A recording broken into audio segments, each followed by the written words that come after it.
What's going on, everybody? Welcome to another episode of the Respect and Pray Show with yours truly, the host, Miguel Mike Medina, Triple M. And on this episode, I have a sports broadcaster who is doing great things. He's young, but he's doing a lot of phenomenal things with his career. He started studying TCU, sports broadcasting, and then to elevate him more to go to ASU for sports journalism. He's a sports reporter for Gronkai News now. So you should stick around for this interview because it's a good one. You'll learn more about him from his upbringing all the way to now. So stick around and enjoy this interview. Ladies and gentlemen, it's a great honor to present to you Chad Vautherine. Chad, thank you for joining us today. Yeah, thank you so much for having me. It's a pleasure, seriously. I want to start from the beginning. When did you knew that you wanted to become a sports broadcaster?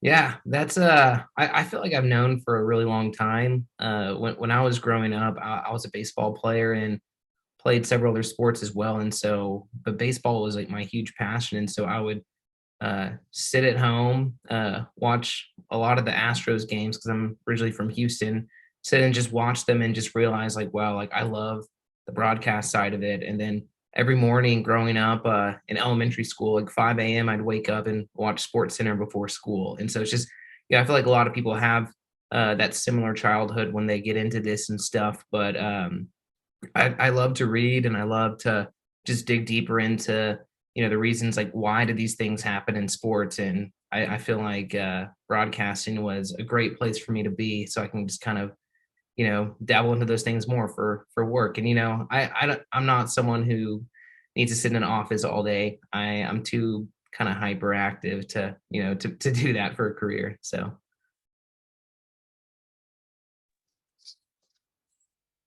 You attended TCU.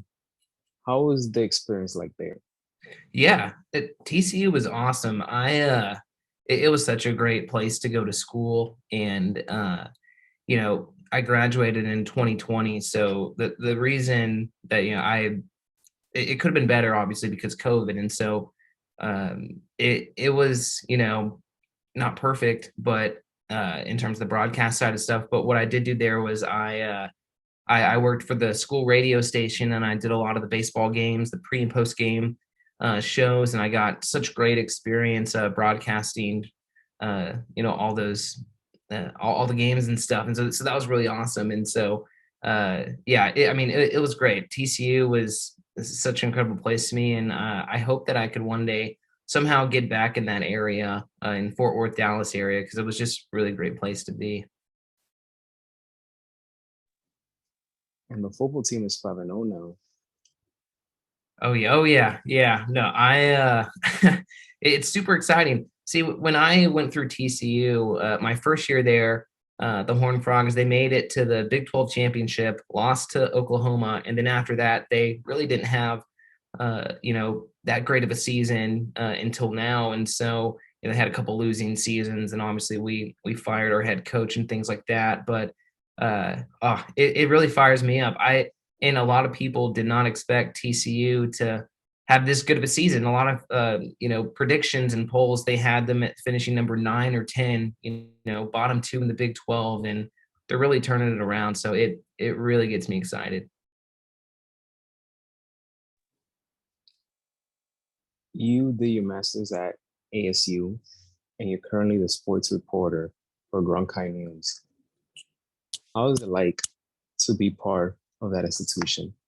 Yeah, it's the Cronkite School is awesome. It really is like one of the you know cream of the crop broadcasting schools. And part of me getting my master's, TCU is also a very great school. But the reason why I wanted to get my master's is, one, when I was looking for jobs in 2020, there were no jobs available, and so I always kind of wanted to continue my education, because I think in the long run, I eventually want to be a professor of professional practice and give back and teach after a career and things like that. And so in most situations you need a master's degree, and I said, what better place to do it than Cronkite? And Arizona, warm weather, good atmosphere, lots of sports out in Phoenix area as well. And so I was like, this is great. And I've really grown as a reporter. I've really grown as a broadcaster, and it's helped me a lot. It's opened a lot of doors for me moving forward for my career. Best and worst interview you've ever done. That's a good question. Wow. Let's see. Best interview. I had a really cool story that I was doing. Um, it was about the Tommy John surgery, and so I did like a video package on it. It was Tommy John, and I interviewed a physical therapist, and he was just so insightful and very, you know, willing and happy to do the interview. Which, when you're a student, you get a lot of people who don't take you seriously, and a lot of people know about the Cronkite School around the Phoenix area, but still they're like, oh, student broadcaster, they're not full time, they're not paid, they don't know what they're doing. But that couldn't be farther from the truth. There's many talented people at the Cronkite School, and so a lot of us we work hard and want to be taken seriously as like a quote unquote student reporter. But this guy that I interviewed, the physical therapist, I mean, he was just so willing, and he was super excited to do the interview, sit down with me, and so that was really great. Worst interview, I don't know. It's I wouldn't say I've necessarily had a bad experience with interviews. I've been very fortunate in that. I think it's sometimes difficult to interview high school athletes or people that are just younger because they're not, I guess, trained yet to give a good answer or kind of know what the finished product of a story is going to look like. And so I think it's sometimes hard to get the right words out of younger kids. But I've also had some high schoolers that have given me some of the best answers, and some of the most well-spoken people I've ever interviewed. And so it's just kind of hit or miss sometimes. But yeah, I wouldn't say I've had a terrible experience so far. So I'm fortunate for that.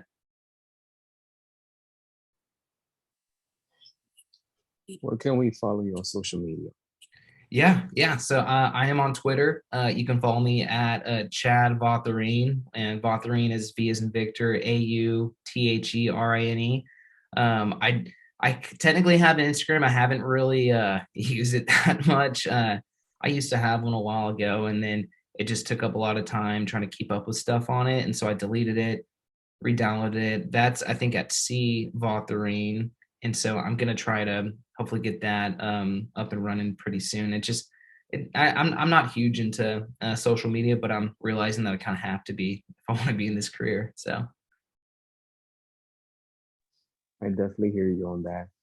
But Chad, thank you so much for taking the time to do this interview with me. yeah, This show is about giving people their respect, their praise for the work that they're doing. I salute you, man. I'm looking forward to see more of your work. Hopefully we can continue to communicate and network because I'm in the industry as well. I do my yeah. own thing from an independent standpoint.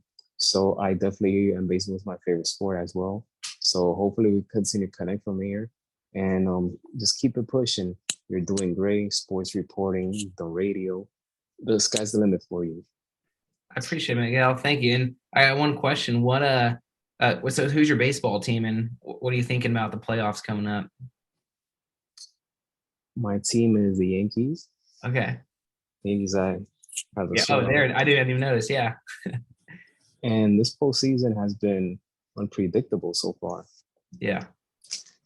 That's baseball. We love unpredictability. Absolutely. See, I grew up an Astros fan, as I kind of told you. They're going to play in a little bit, so I'm super excited about that. But yeah, we'll have to keep up and see what happens. Our teams could very well play each other, in a couple of weeks. So Yeah, and we're gonna continue talking about this because it's been an exciting time. It's exciting absolutely, so far. absolutely, let's do it. All right, man. Have a great day, brother. Yes, you too. Thank you for having me. Well, that does it for this episode of the Respect and Pray Show. Make sure you hit that subscribe button, alright? And my message is always the same, guys. Have mutual respect, mutual love, and mutual admiration. So, until next time.